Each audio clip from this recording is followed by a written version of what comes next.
2/3 भारतावरती मराठ्यांची सत्ता होती. राज्याचा व्यवहार जो चालायचा तो सगळा पर्शियनमधून चालायचा. तर महाराजांनी काय केलं माहिती का, महाराजांनी बरोबर त्यांनी मराठीचा परत दरबाराची भाषा, राजभाषा म्हणून उद्धार केला. भारताचा पंतप्रधान भारतातल्या सगळ्या भाषांच्या संबंधी त्याला आस्था असली पाहिजे, आदर असला पाहिजे, आणि तो मराठी भाषेच्या बाबतीत मोदी साहेबांनी दाखवून दिला. मराठी भाषेला अलीकडेच महिन्याभरापूर्वी सरकारने अभिजात भाषेचा दर्जा दिला. म्हणजे नेमकं काय झालं? आपण आपला महाराष्ट्र नावाचा प्रांत जो मिळवलेला आहे ना स्वातंत्र्योत्तर काळामध्ये, तो या अस्मितेच्या बळावरती मिळवला. खरंय खरंय. त्यासाठी आपल्याला झगडाव झुंजावं लागलं. संयुक्त महाराष्ट्राचं आंदोलन झालं. आपण काहीतरी 105 110 हुतात्मे बळी दिलेले आहे. बरोबर.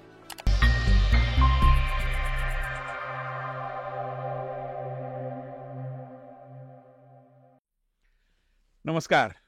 नक्की काय चाललंय या शीर्षकाच्या या पॉडकास्ट मालिकेमध्ये आज आपल्याकडे आलेले आहेत ते मराठीतले एक ज्येष्ठ साहित्यिक डॉक्टर सदानंद मोरे.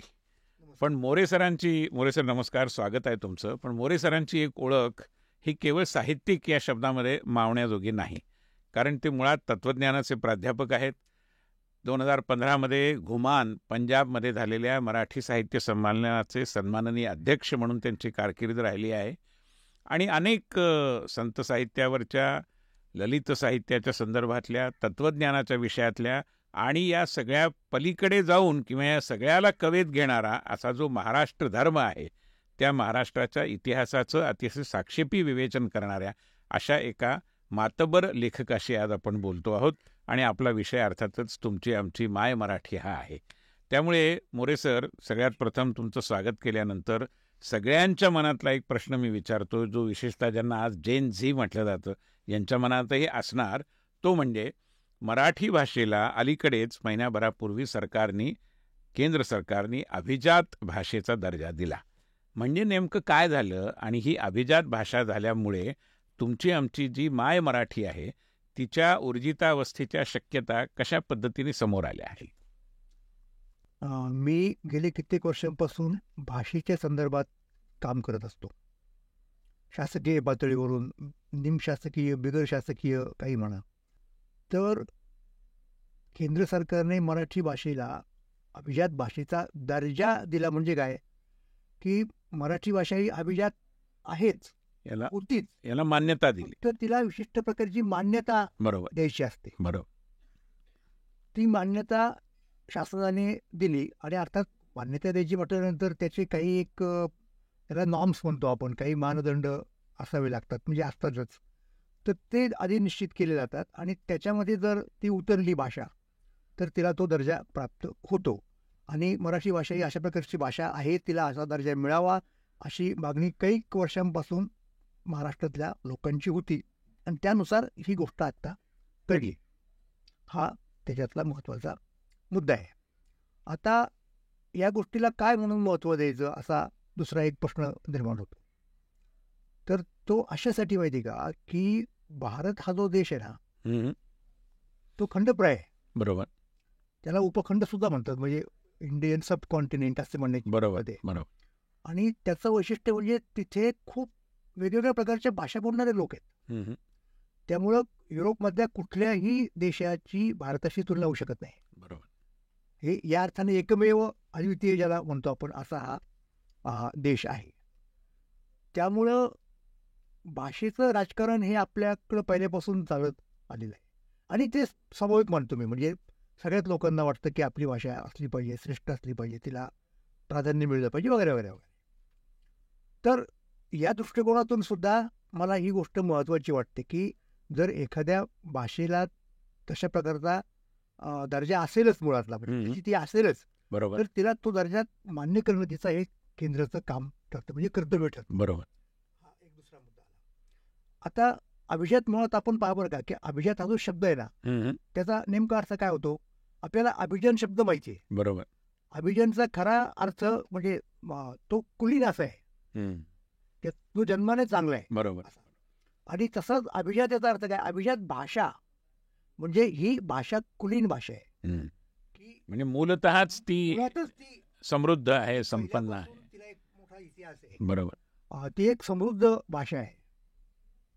तिला एक काय म्हणूयात त्याला एक स्वतःचं असं एक सौंदर्य आहे, एक ओळख आहे. ओळख आहे, मुख्य म्हणजे ओळख आहे. बरोबर. अशा प्रकारे क्लासिकल शब्दाचा तो मराठी पर्याय बरोबर. आणि क्लासिकल शब्द अर्थात आणि ती संकल्पना युरोपमध्ये बरोबर. विकसित झाली. तर तिथे क्लासिकल लँग्वेजेस असा शब्द आला आणि ते कोणाला म्हणायला लागले क्लासिकल लँग्वेजेस, की बेसिकली ग्रीक आणि लॅटिन हे त्यांच्या क्लासिकल भाषा होत्या. आणि नंतर त्यांनी क्लासिकल लिटरेचर असाही मुद्दा पुढे आणला. आणि एखादी भाषा कदाचित क्लासिकल नसेल, तर आधुनिक भाषा ज्या आहेत ना त्यांच्या युरोपमधल्या, त्यांना ते क्लासिकल नाही म्हणत. म्हणजे इंग्रजी भाषा क्लासिकल नसते, पण इंग्रजी क्लासिकल साहित्य असू शकतं. हे दोन वेगवेगळे गोष्टी. तर तो त्यांचा इतिहास. तर त्यांच्याकडनं आपण क्लासिकल असण्याची एक संकल्पना घेतली.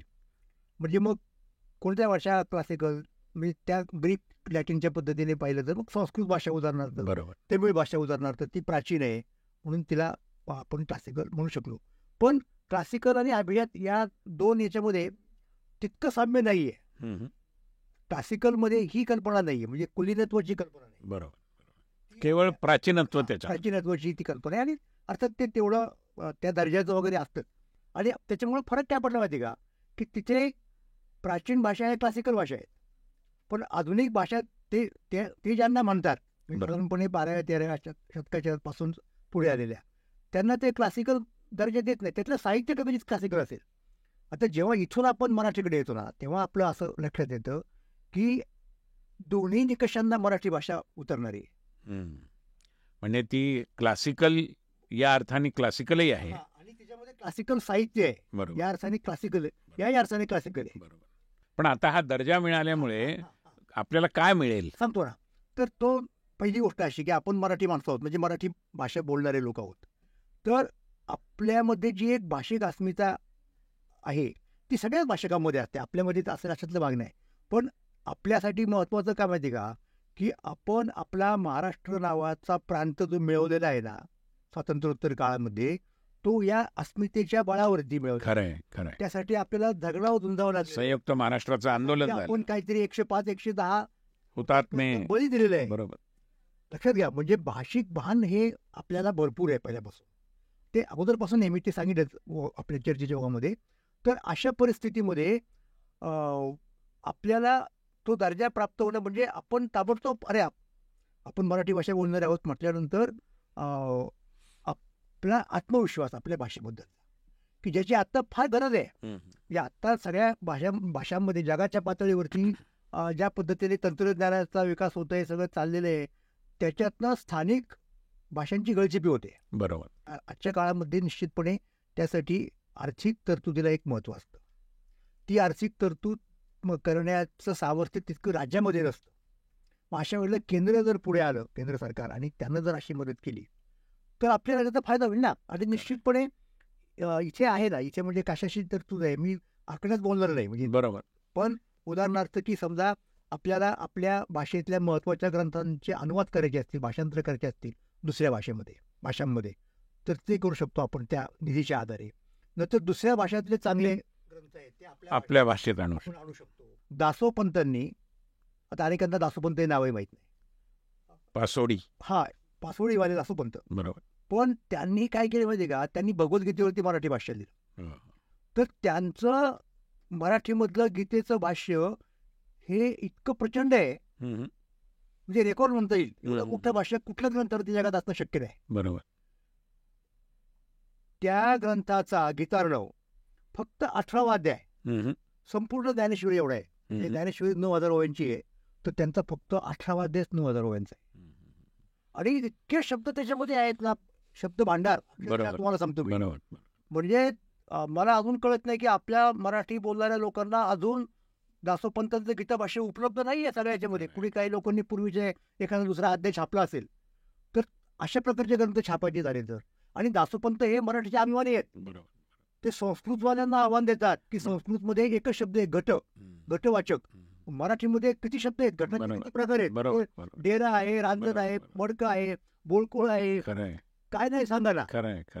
सुगड आहे. हो, मग मराठी भाषा समृद्ध म्हणतात.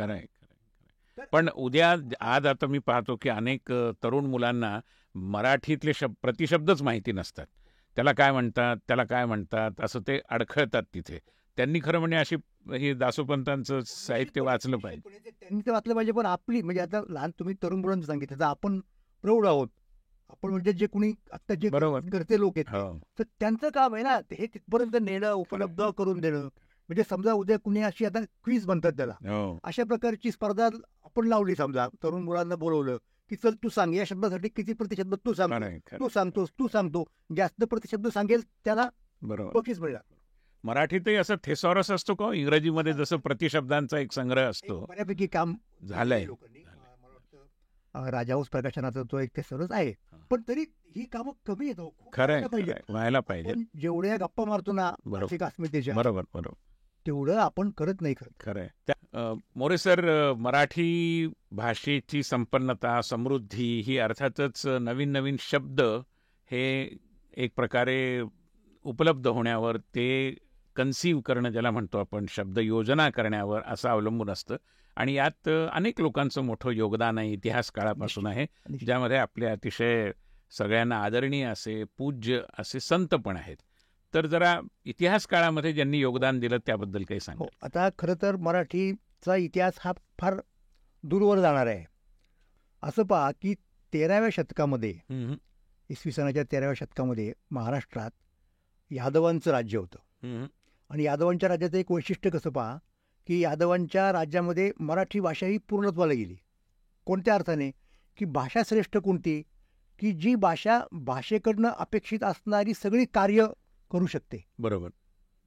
म्हणजे समजा एखाद्या भाषेत तत्वज्ञान आहे पण विज्ञान नाही, बरोबर, मग ती परिपूर्ण होऊ शकत नाही. खरं आहे. उदाहरणार्थ, तर 13व्या शतकात ज्या ज्या गोष्टी अपेक्षित होत्या भाषेकडनं, त्या सगळ्या मराठी भाषेकडनं यादव काळामध्ये व्हायला लागल्या. म्हणजे कसं, उदाहरण तुम्हाला सांगतो. मराठी ही यादवांच्या दरबारातली भाषा होती. मराठी ही यादवांच्या कारभारातली भाषा होती. मराठी ही यादवांच्या न्यायव्यवस्थेची भाषा होती. मराठी ही यादवांच्या ताम्रपटाच्या शिलालेखांची भाषा होती. आणि मराठी ही साहित्याची भाषा होती, कवितेची भाषा होती. आणि मुख्य म्हणजे मराठी ही धर्मभाषा होती. पण हे यादव म्हणजे देवगिरीचे यादव. आता हे कसं, उदाहरणार्थ त्याचं एक कारण असं आहे की त्या काळात मराठीमध्ये सांगणारे, लिहिणारे, बोलणारे, विवेचन करणारे 2 संप्रदाय महाराष्ट्रात होते. त्यातला पहिला संप्रदाय म्हणजे वारकरी संप्रदाय आणि दुसरा म्हणजे महानुभाव संप्रदाय. आता मी याचं कारण सांगितलं की महानुभाव संप्रदाय हा 13व्या शतकामध्ये चक्रधर स्वामी हे त्याचे प्रवर्तक मानले जातात. बरोबर. त्यांच्या हिशोबाप्रमाणे तो खूप जुना आहे. वारकरी संप्रदायात जरी ज्ञानेश्वर आपण मानतो, पहिले ज्ञानदेव रचिला पाय असं तुकोबारायांनी म्हटलेलं आहे, बहिणाबाईंनी म्हटलेलं आहे, आणि तुकादाराचे कळस हे बहिणाबाईंचं वचन आहे. पण ज्ञानेश्वरांच्या आधी चक्रधर आहेत. चक्रधरांनी मराठीला आपली धर्मभाषा केली. अच्छा. मराठीमध्येच बोललं पाहिजे. बरोबर. हा त्यांचा कटाक्ष होता. त्यांच्या शिष्यांचाही कटाक्ष होता. त्याच्यानंतर थोड्याच वर्षांनी ज्ञानेश्वरांनी भगवद्गीतेवरचं भाष्य लिहिलं मराठीमध्ये, ज्ञानेश्वरी, आणि ते काव्यामध्ये आहे. आता त्यातलं वैशिष्ट्य पहा की जवळजवळ एकाच काळामध्ये एखाद्या भाषेत काव्य आणि गद्य, पद्य आणि गद्य ह्या दोन्हीमध्ये सारखेच श्रेष्ठ असणारे ग्रंथ उत्पन्न होतात. हे फार महत्वाचं आहे. तर गद्य आणि पद्य हे 2 व्यवहार जे आहेत ना, ते एकाच वेळेला ज्या भाषेत, म्हणजे जसं 2 पंख असावेत पक्षाचे, दोन्ही सारखेच लागतात ना. एक पंख समजा लुळा पडला तर त्याला उडता नाही यायचं.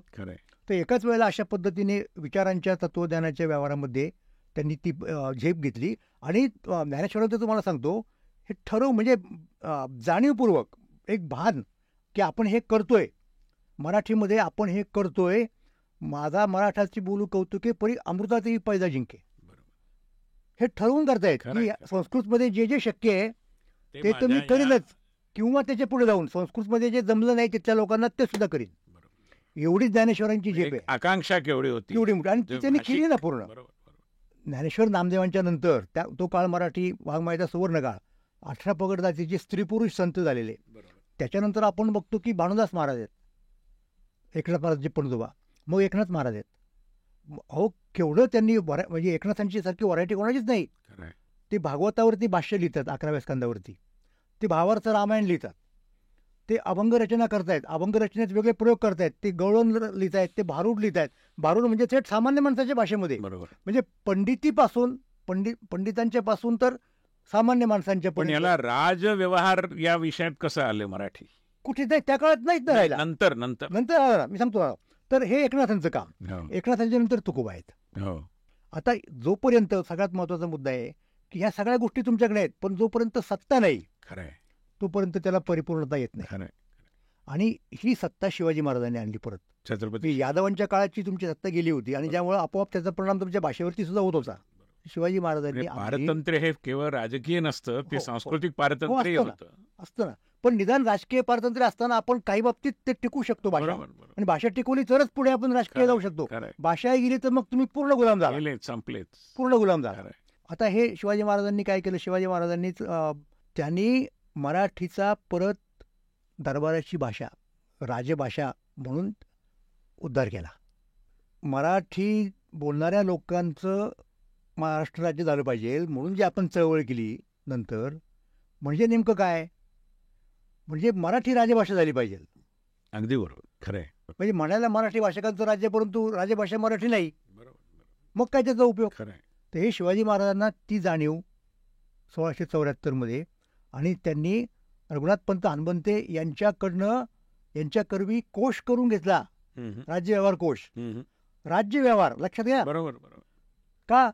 कारण राज्याचा व्यवहार जो चालायचा तो सगळा पर्शियनमधून चालायचा पूर्वी. तर महाराजांनी काय केलं माहिती का? महाराजांनी बरोबर सत्तावाचक शब्द आहेत ना त्यांच्या, आणि ॲडमिनिस्ट्रेशनचे सगळे, जिथे सत्ता आली ना तर तिथे त्यांनी ते शब्द काढायचे आणि तिथे मराठी शब्द. मग तिथे उदाहरणार्थ सुरुवातच केली बादशापासून. तर बादशाला काय म्हणतो? मग राजा म्हणायचं, तो मुद्दा आला. प्रधान, कुठला शब्द कशाचे वाचक? पेशवे. त्यांनी आपल्या राज्याला नाव स्वराज्य दिले ना. मग स्वराज्य याचा अर्थ जसं राजकीय स्वराज्य आहे ना, तसं भाषिक स्वराज्य, सांस्कृतिक स्वराज्य. म्हणजे आता महाराजांनी सुरुवात केली तेव्हा आपल्याकडं राजकीय स्वराज्य नव्हतं, भाषिक स्वराज्य सुदैवाने संतांनी टिकून ठेवलं होतं. त्यामुळे महाराजांचं काम सोपं झालं ना, सोपं झालं. कारण ते जर नसतं टिकलं तर हे राहिलंच नसतं, ही संधीच नसते मिळाली सगळं. पण हा जो म्हणजे संतांचं पहिलं काम छत्रपती शिवाजी महाराजांच्या काळामध्ये भाषेची सत्ता निर्माण, एका अर्थाने तो कालप्रवाह पुढे कसा चालला ना. शिवाजी महाराजांनी काय केलं की महाराष्ट्रामध्ये स्वराज्य निर्माण केलं. त्याची भौगोलिक लांबी रुंदी फार नसेल. बरोबर. नंतरच्या काळात त्यांच्या वारसदारांनी ते सगळ्या भारतात नेलं. खरंय. पण म्हणजे याचा अर्थ तुम्ही जे सांगताय, नकाशा दाखवताय, आणि छत्रपती शिवाजी महाराजांच्या काळातच एक प्रकारे आणि त्यानंतरही दक्षिणेतही तंजावर पर्यंत सरस्वती महाल लायब्ररी सगळं आपण ऐकतो. म्हणजे मराठी ही एकेकाळी भारताची भाषा होती. तर आता आपण आधी थोडासा दक्षिणेचा विचार करू थोडक्यात. म्हणजे त्याचा शिवाजी महाराजांशी डायरेक्ट संबंध नाही, पण बघा ना, ते शिवाजी महाराजांचे बंधूच आहेत ना, सावत्र व्यंकोजीराजे. तर त्यांच्या वारसदारांनी नंतरच्या काळामध्ये तिथे मराठी भाषेला राजभाषा केलीच. खरंय. परंतु त्यांनी त्याही स्थानिक सगळ्या भाषांना प्रोत्साहन दिलं. राजस्थान मधली संस्थान आहेत त्यांच्यावरती मराठ्यांची सत्ता होती. 2/3 भारतावरती मराठ्यांची सत्ता होती. त्या काळामध्ये पेन नव्हता, शाही आणि दौत म्हणजे बोरू. तर बोरू बोडवायचा दौतीमध्ये आणि लिहायला सुरुवात करायची. शाही संपली की मग परत बुडवायचा, हे माहिती आहे. तर एकदा तिथं तो कागदावर टेकवल्यानंतर त्यातली शाही संपेपर्यंत तो उचलायलाच नाही लागले पाहिजे त्याला, ती मोडी. खरंय. न मोडणारी मोडी. खरं म्हणजे तुमचं जी लय आहे, जुनी भाषा आहे, ती मोडली जात नाही. हे काय केलं आपण माहितीये? आपल्याला कारभाराचं इतकं हे असायचं, दबाव असायचा, प्रेशर असायचं की वेळ नसायचा. कमीत कमी वेळात जास्तीत जास्त लिखाण झालं पाहिजे. म्हणजे अलीकडच्या काय त्याची शॉर्ट हँड होती की नाही, रॅपिड तशी आहे ती मराठ्यांची राजकीय लिपी आहे. आता 1818 मराठी शाही संपली आणि मग आपोआप तुम्ही बघा काय घडतंय. ते कारभाराची भाषा काय कोणती झाली? इंग्रजी. दरबारातली भाषा. पण त्याची जाणीव झाली लोकांना की अरे काहीतरी करायला लागेल आणि त्यांनी हळूहळू प्रयत्न सुरू केले. तर भाषिक स्वराज्य निर्माण करून आपण आपल्या भाषेचा जतन केलं पाहिजे, कारण त्यातनं आपली अस्मिता, आपलं स्वत्व राहतं. ही जाणीव, हे जाणीवपूर्वक चिपळूणकर सांगतायत. आज तुम्ही आणि मी जी भाषा बोलतो, बरोबर, बेसिकली ती चिपळूणकरांनी घडवलेली मराठी भाषा हे तुम्हाला नाकारू शकत नाही. अगदी खरंय. तर चिपळूणकरांच्याच तालमीत तयार झालेले टिळक आहेत भाषेच्या बाबतीमध्ये. खरंय. पण त्याने काय केलं माहिती का टिळकांनी, टिळक आणखीन एक टप्पा पुढे गेले. चिपळूणकरांची जी होती मराठी ती काहीची संस्कृत प्रचो, टिळकांनी तिला सामान्य माणसाला कळेल अशी केली. शेवटी भाषा पुढे कोण नेणार ना. तुम्हाला सांगतो केसरीमध्ये उदाहरण सांगतो, म्हणजे मला विवेचन करण्याची गरज नाही. टिळकांना जेव्हा शिक्षा झाली अगोदर, म्हणजे नंतरच्या काळातली वेगळी, अगोदरची झाली होती एक त्या रॅनच्या प्रकरणामध्ये. मग ते त्यांना मध्येच सोडून दिलं सरकारने, ते सुटले आणि त्यांनी केसरीचा कारभार घेतला. तर त्या सुटल्यानंतर त्यावेळेचे जे कोणी उपसंपादक होते टिळकांच्या जागेचे, कदाचित खाडीलकर असतील किंवा कदाचित केळकर असतील, त्यांनी आग्रह लेखलेला की टिळक बंधमुक्त झाले. आणि टिळक फायनल बघायचे ना शेवटी, टिळकांच्याकडे गेला, टिळकांनी बंधमुक्त शब्द खोडला आणि लिहिलं की टिळक सुटले. ते म्हणले बंधमुक्त किती लोकांना कळणार आहे. सोपं करा, भाषेची जडता कमी करा. आणि त्या काळात ज्याप्रमाणे ज्ञानेश्वरांनी मराठीमध्ये भगवद्गीतेचा अर्थ केला, तसा या काळात टिळकांनी तो गद्यामध्ये केला, गीता रहस्य मराठीमध्ये. त्यांना विचारलं ना लोकांनी की इंग्रजीत का लिहित नाही, संस्कृतमध्ये का लिहित नाही. संस्कृतमध्ये लिहिलं असतं तर तुम्ही शंकराचार्यांच्या सारखे पंडित ठरला असता. इंग्रजीत लिहिलं असतं तर, आणि लिहिलेत ना ओरायन वगैरे ग्रंथ इंग्रजीत. ते म्हणले मला कर्मयोग मराठी बोलणाऱ्या लोकांना शिकवायचं आहे. तर त्याच्यात सगळ्यात आणखी पुढे कोण गेले, टोकाला म्हटलं तरी चालेल, ते म्हणजे सावरकर गेले. सावरकरांनी भाषाशुद्धीची चळवळ सुरू केली. अहो इतका प्रभाव पडला सावरकरांचा, तुम्हाला आश्चर्य वाटेल की माधव जुलियन हे मराठीतले पहिले कवी की ज्यांनी पूर्णपणे पर्शियन उर्दूचं अनुकरण केलं मराठीमध्ये आणि खूप शब्द आणले. त्यांच्यावरती पुढे सावरकरांचा इतका प्रभाव पडला की त्यांनी सावरकरांना अनुसरून आपल्या अगोदरच्या कवितांची दुरुस्ती केली, पर्शियन शब्द काढून मराठी शब्द घातले. त्यांनी महापौर हा शब्द सावरकर, अनेक शब्द असे आहेत ना, प्रिन्सिपलला प्राचार्य करणं वगैरे वगैरे. गेल्या काही वर्षांमध्ये, विशेषतः 10 वर्षांमध्ये भारत सरकारचं धोरण हे मातृभाषेला प्रोत्साहन देण्याचं राहिलं आहे. आणि मला असं वाटतं की भारतातल्या जेवढ्या म्हणून प्रादेशिक भाषा आहेत त्या समाजाच्या मातृभाषा आहेत. तर या मातृभाषेला प्रोत्साहन देणं, मातृभाषेतून वैद्यकीय आणि अभियांत्रिकी शिक्षणाची सुविधा निर्माण करणं, या विषयाकडे तुम्ही कसं पाहता? म्हणजे कसं झालं माहिती का, हा एक प्रकारे समसमा संयोग झाला असं म्हणेन. बरोबर. की मातृभाषामध्ये शिक्षण द्या, म्हणजे त्याचा अर्थ असा होतो की मातृभाषेचा विकास करायला पाहिजे तुम्हाला. खरंय. ज्ञानभाषा बनवायची म्हटल्यानंतर, आणि त्याच वेळेला मराठीला अशा प्रकारे अभिजात दर्जा मिळणं, म्हणजे आपल्याला त्याचा उपयोग इथं करता येईल. खरंय. म्हणजे प्रॅक्टिकली हा फार महत्वाचा योगायोग आहे. मराठीमध्ये प्रत्यक्ष वैज्ञानिक झाले पाहिजेत. नुसतं तिकडचं इकडं पाणी भरायचं, बरोबर, असं होणार नाही, नाही चालणार. पण हा एक गैरसमज दूर केला पाहिजे. बरोबर. मराठी भाषा ज्ञान भाषा करायची म्हणजे फक्त कोश करून नाही होणार. मराठी माणसाला आपलं कर्तृत्व वाढवलं पाहिजे. ओरिजिनल संशोधनही मराठीमधली माणसं वैज्ञानिक झाली पाहिजे, तर ते शक्य होईल. बरोबर. मोरे सर, साधारणतः मराठी महाराष्ट्र, मराठी जनता यांच्या बाबतीत मराठी भाषेची चर्चा करताना सुद्धा बरेचदा ही अभिजनांची भाषा, ही बहुजनांची भाषा, ही प्रमाण भाषा, ही बोली, असे अनेक मुद्दे येतात आणि एक प्रकारे समाजामध्ये त्यावरूनही थोडंसं गट-तट किंवा अशा प्रकारचं वातावरण बनतं. तुम्ही याच्याकडे कसं पाहता आणि याला टाळायचं कसं? आता मी तुम्हाला सांगेन की आपण मगाशी ज्यांचा उल्लेख केला त्या चिपळूणकरांपासूनच सुरुवात करू. चिपळूणकरांची भाषा मी सांगितलं की आधुनिक गोष्टी आपल्या भाषेला पेलल्या पाहिजेत, त्या पद्धतीने मराठीचं एक स्वरूप कालानुरूप बदलायला पाहिजे, ही त्यांची इन्साईट बरोबर होती. पण ते करताना त्यांच्यामध्ये नाही म्हटलं तरी एक संस्कृतचं प्राबल्य दिसलं. बरोबर. आता लोकमान्य टिळकांच्या संस्कृतबद्दलचा विचार जर केला ना तर ते चिपळूणकरांपेक्षा काही पटीने त्यांचं संस्कृत चांगलं होतं. बरोबर. पण तरी त्यांना हा विवेक होता. बरोबर. की जेव्हा आपण सामान्य लोकांशी हे करतो, संवाद करतो, तेव्हा तो त्यांच्या भाषेत सोपं. म्हणून तर मी उदाहरण दिलं ना. बरोबर बरोबर. त्यामुळे आपल्याला या संदर्भात टिळकांचा आदर्श ठेवावा लागेल. खरंय. टिळकांचा आदर्श ठेवला ना मग तुमच्याकडे बहुजन आणि अभिजनी भानगडच राहत नाही. वा, फारच होतं. म्हणजे सोपं केलं पाहिजे, आकलनक्षम केलं पाहिजे, समजण्यासारखी मराठी. आणि मुद्दा असा माहिती का, मी आता आपण अभिजात दर्जा दिल्याचा अर्थ काय झाला की आपली भाषा हीच अभिजात आहे. खरंय.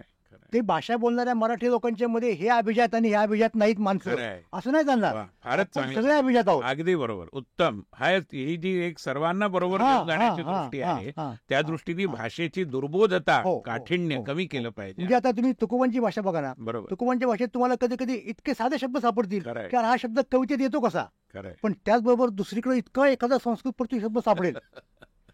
हे आपल्याला करता आलं पाहिजे. म्हणजे संतुलन. कुठलाही माणूस मराठी बोलणारा हा भाषिकच्या दृष्टिकोनातून तो त्याला नीट बोलता येत नाही किंवा असं म्हणायचं प्रसंगच येऊ नये, खरंय खरंय, असं माझं म्हणणं आहे याच्या बाबतीमध्ये. अगदी बरोबर. मला आणि मराठीची थोरवी आपणच केवळ गातो असं नाही, तुम्हाला माहितीच आहे. फादर स्टीफननी खूप चांगलं म्हटलं की तर- तर- तर. पुष्पा माझी पुष्प मोगरी, हो, हो. परिमळा माझी कस्तुरी, तैसी भाषा माझी साजिरी भाषा मराठी आहे. मराठी. हा. पण आज या मराठीचं नव्या पिढीला जे देणं घेणं पाहिजे, आता नव्या पिढीतले लोक ती परदेशी संस्कृतीतून प्रेरित झालेली इंग्रजीशी काही भांडण करायचं कारण नाही, हो. पण आपल्याकडे जर पावसाची गरज आहे तर आपण रेन रेन गो हवेची कविता पाठ करण्याचं काहीच कारण नाही. येरे येरे पावसाची आपली संस्कृती आहे. तर त्या दृष्टीने आपल्या शालेय अभ्यासक्रमामधले किंवा आता कार्टून्स वगैरेच्या बाबतीत सुद्धा मराठी कार्टून्स नाहीत, मराठी गोष्टीची पुस्तकं त्या मनाने कमी आहेत. हे कसं वाढेल असं वाटतं? हा, त्याच्यात दोन गोष्टी आहेत बरं का, की जेव्हा आपण इंग्रजी धर्तीवरती या गोष्टी करतो बरोबर, तेव्हा ते सोपं असतं ना, खरं आहे, ते फक्त अनुकरण करायचं. खरं आहे, खरं आहे. नव्याने आपण जर करायचं म्हटलं ना तर त्यासाठी सर्जनशीलता लागते, मेहनत घ्यायला लागते. शिवाय म्हणजे बरोबर, पण बेसिक तिथे आपण कमी सर्जनशील. पडतो. आणि अगदी बरोबर. कसं आहे माहिती आहे का, मग ज्या लोकांच्या मध्ये अशी आहे ना त्यांना प्रोत्साहन दिलं पाहिजे. तिचं आपण कमी पडतो, लक्षात घ्या. बरोबर, मग त्या सर्जनशील माणसाला सुद्धा हे वाटतं की अरे आपण कशाला करायचं, आपल्याला जर आपली कुणी दखल घेत नाही, बरोबर. म्हणून जे कुणी असा प्रयोग करतील त्याला प्रोत्साहन दिलं आणि पाहिजे. ते सुद्धा तुम्हाला जो निधी मिळणार आहे बरोबर, त्याचा उपयोग असाही करायला पाहिजे. कारण तुम्ही मला मराठी कार्टून सांगा, खरं आहे, खरं आहे. म्हणजे नवीन पात्र निर्माण करा. बरोबर.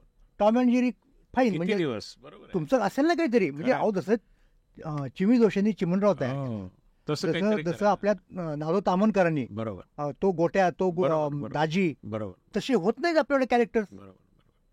किंवा आता या सगळ्या विषयाला चालना देण्याकरता तुम्ही म्हणालात प्रोत्साहन दिलं पाहिजे. चांगली गोष्ट अशी की तुम्ही समितीचे अध्यक्ष होतात, ज्याच्यातून मराठी विद्यापीठ हो हो हे एक अतिशय चांगलं उपकरण आपल्याला मिळालं आहे. तर त्याबद्दल सांगा ना, कारण ही गेल्या वर्षभरातलीच घटना हो आहे. ना. कसं आहे की मराठी भाषेचं स्वतंत्र विद्यापीठ हवंय हम्म, अशी मागणी खूप दिवसांपासून होती. बरोबर, तर त्या मागणीला या सरकारने एक सकारात्मक प्रतिसाद दिला वा, आणि तसं विद्यापीठ स्थापन करायला पाहिजे. आणि कुठे करायचं हेही ठरवलं. हम्म, रुद्रपूर नावाचं जे गाव आहे बरोबर. अमरावती जिल्ह्यात, हो, हो. ते रुद्रपूर म्हणजे जिथे महानुभावांची साहित्य निर्मिती झाली, खरं आहे, खरं आहे, जिथं लीलाचरित्र लिहिलं गेलं, खरं आहे. ते योग्य. तर तिथं ते करायचं आणि मग ते करण्यासाठी त्याचा आराखडा, त्याचं स्वरूप कसं असलं पाहिजे, त्याची कार्यपद्धती काय असली पाहिजे, त्याचा अभ्यासक्रम कसा असला पाहिजे, यासाठी त्यांनी एक समिती नेमली आणि त्याचं त्यांनी मला अध्यक्ष केला. बरोबर. तर मी माझ्या सहकाऱ्यांच्या मदतीनं हम्म, त्याचा एक चांगला प्रारूप अहवाल तयार केलं. ते प्रारूप केलं, त्यांना दिलं, ते मान्य केलं सरकारने हम्म. आणि तशा प्रकारचं विद्यापीठ नुकतंच स्थापन झालेलं आहे. वा, खूपच 1-2 चांगलं. महिने झाले समजा त्याला. ऐतिहासिक घटना माहिती आहे. झाली. तर ही खूप दिवसांची मागणी होती आणि हा योगायोग बघा ना तुम्ही. अहो बरोबर, बरोबर. कोणता एकीकडे योगायोग की विद्यापीठ एकीकडे स्थापन होणं. अभिजात दर्जा मिळतो, बरोबर, दुसरीकडे विद्यापीठ स्थापन होतं खरं आहे, आणि तिसरीकडे हे जे वर्ष आहे ना, बरोबर. हे वर्ष छत्रपती शिवाजी महाराजांच्या राज्याभिषेकाचं, खरं आहे, की जेव्हा महाराजांनी मराठी भाषेला बरोबर. राजभाषेचा दर्जा दिला, हा सगळा योगायोग ज्याला म्हणतो आपण ना, समसमा संयोग केला. समा सगळा घडून आला बघा. खरं आहे, खरं आहे. असं आता एक शेवटाकडे जाण्यापूर्वी, जी. कारण ही जी नवी पिढी आहे जी सोशल मीडिया, यूट्यूब आणि या सगळ्या चॅनेल्सवरती आहे, आणि आता पहा मला चॅनेल शब्द वापरावा लागला कारण वाहिन्या हा शब्द त्या मनाने रूढ झालेला नाही. तर या पिढीनी मराठी भाषा, आपली संस्कृती, आपला देश या सगळ्याकडे कसं बघायला हवं असं तुम्हाला वाटतं? तुम्ही काही त्यांच्याकरता एखादा संदेश द्या. आत्ताचा सगळं जगच एक खेळ झाले असं लोक खरंय. म्हणतात आणि त्यात काही खोटं नाही. खरं आहे, त्यामुळं तंत्रज्ञान काय, विज्ञान काय एका ठिकाणी निर्माण झालं तर ते सगळ्या जगात जायला काही त्याला वेळ लागत नाही. त्यामुळं ते सगळ्यांच्या मालकीचं आहे. पण ते सगळ्यांच्या मालकीचं जरी असलं ना तरी ते निर्माण करण्यामध्ये आपण कुठेतरी पाहिजे. बरोबर, आता कसं होतंय, ते निर्माण कुठेतरी दुसरा करतो खरं आहे, आणि मग ते आपण घेतो. मग आपल्याला त्या निर्माण करणाऱ्याच्या टर्म्स अँड कंडिशन्सनी घ्यावं लागतं. बरोबर, आपण इतके कर्तृत्ववान झालो पाहिजे, जसं आपण 18व्या शतकामध्ये होतो जेव्हा आपलं राज्य संपूर्ण भारतात गेलं. तर म्हणजे मी नेहमी उदाहरण देतो आणि सोपं उदाहरण आहे, कोणालाही कळेल की मोबाईल नावाची जी गोष्ट आहे ना ती तिकडे कुठेतरी तयार झाली, बरोबर, ती आपण आणली, ते तंत्रज्ञान आणलं. आणि ते तंत्रज्ञान येताना ती वस्तू जेव्हा भारतामध्ये आली तेव्हा मोबाईल हे नाव घेऊन आली. बरोबर. मी वेगळ्या प्रकारची सिच्युएशन परिस्थिती हे करतो, काय म्हणतो, मला दृष्टीपुढे आणतो माझ्या, की आपण तंत्रज्ञ झालं पाहिजे मराठी माणसं, आणि आपण मोबाईल समजा तयार केला असता तर आपण काय नाव दिलं? नाही त्याला आता आपण काय करतो, त्यांनी मोबाईल केला ना, आपण मोबाईलला भ्रमणध्वनी म्हणतो. पण आपण ती वस्तू तयार केली असती, ती यंत्र तयार केलं असतं आणि त्याला भ्रमणध्वनी किंवा चलध्वनी हे नाव आपण दिलं असतं, तर ह्या नावासकट ती वस्तू बाहेर गेली असती. अगदी खरं. तेव्हा मराठी माणसाची भाषा तोपर्यंत वाढणार नाही बरोबर, जोपर्यंत त्याचं कर्तृत्व वाढत नाही. अगदी बरोबर. अगदी अगदी अगदी योग्य तुम्ही सांगितलं. आणि त्याला चालना मला असं वाटतं की राजभाषा आणि दुसऱ्या बाजूने अभिजात म्हणजे भाषा समृद्ध होणं आणि माणसांनी कर्तृत्व होणं, बरोबर, ती भाषा बोलणाऱ्या, ह्या एकच नाण्याच्या दोन बाजू आहेत. बरोबर. तर त्या अभिजात भाषेच्या टप्प्यावरती अलीकडेच मराठी जनांच्या वतीने आणि मराठी भाषेचे एक आधुनिक शिवाजी असं मी तुम्हाला म्हटलं तर चुकीचं होणार नाही, तर तुम्ही नरेंद्र मोदींचा सत्कार केलात अलीकडच्या एका कार्यक्रमामध्ये. त्यांनी काय म्हटलं त्याबद्दल थोडंसं सांगा ना. नाही, कसं झालं, हा सत्कार करणं मी उचित मानतो. बरोबर. कारण ज्यांच्या काळात ज्यांचं सत्कार असताना ते झालं, खरं आहे, ते शेवटी ते श्रेय त्यांना जातं. बरोबर.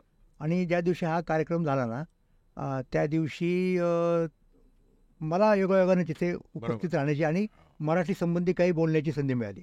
आणि मी जे बोललो ते त्यांनाही मान्य झालं. त्यांनी माझा वाक्यांचा काही आधारसुद्धा, रेफरन्ससुद्धा तिथे दिला. म्हणजे त्याच्यामध्ये, आणि ते पुढचं सांगतो ना तुम्हाला मी, म्हणजे काही लोक जेव्हा आपल्यापैकी दुसऱ्या भाषेत बोलायला लागले, हिंदीत वगैरे, तर ते म्हटले नाही तुम्ही मराठीत बोला, मला मराठी समजते. इतकंच नाही तर त्यांनी हे सांगितलं की त्यांनी तशी सुरुवात सुद्धा केली होती मराठीत लिहायची त्यांच्या तरुणपणी वगैरे वगैरे, पण नंतर ते वेगळ्या प्रांतात आले, त्याच्यामुळे तो राहून गेला मुद्दा. तर हे मला महत्त्वाचं वाटतं की भारताचा पंतप्रधान भारतातल्या सगळ्या भाषांच्या संबंधी त्याला आस्था असली पाहिजे, आदर असला पाहिजे, आणि तो मराठी भाषेच्या बाबतीत मोदी साहेबांनी दाखवून दिला. त्यामुळे त्याही बाबतीत आपण त्यांना नक्कीच आपण धन्यवाद दिले पाहिजेत की आपल्याला आणखीन एक काहीतरी, दिल्लीमधला सुद्धा एक माणूस आपल्या भाषेसंबंधी आपल्याला प्रोत्साहन देणार आहे, ही चांगली गोष्ट म्हणतो मी. नाही, खूप चांगलं. तुमच्या या सगळ्या मुलाखतीतून मला एक निश्चितपणाने जाणवतं की एकेकाळी मराठी ही सर्व देशाची भाषा होती. महादजी शिंद्यांसारख्यांनी एक प्रकारे दिल्लीची सूत्र थोडी थोडकी नाही तर 30-40 वर्ष आपल्या हातात धरलेली होती.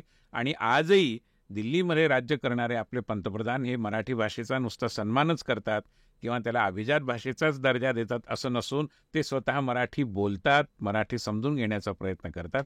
त्यामुळे मराठीचा भाग्यकाळ असं मी याचं वर्णन केलं तर चुकीचं होणार नाही. आणि या सगळ्या प्रक्रियेमध्ये एक अत्यंत महत्त्वाची भूमिका बजावणारे आणि संकल्पित मराठी विद्यापीठाचे, संकल्पित काय आता ते अस्तित्वातच आलंय, त्या विद्यापीठाच्या संकल्पनेचे शिल्पकार असे सदानंद मोरे सर आपल्याबरोबर आज चर्चा करायला आले. मी त्यांना आपल्या सगळ्यांच्या वतीने खूप मनापासून धन्यवाद मला निमंत्रित केल्याबद्दल. आणि तुमच्या सारख्यांच्या प्रयत्नांमुळे आम्हाला प्रेरणा मिळेल आणि आम्ही काम करू तर माझी खात्री आहे की नव्या पिढीला देखील आपल्या या माय मराठीचं महत्त्व अधिक चांगल्या पद्धतीने उमगेल. खूप खूप आभार. धन्यवाद सर.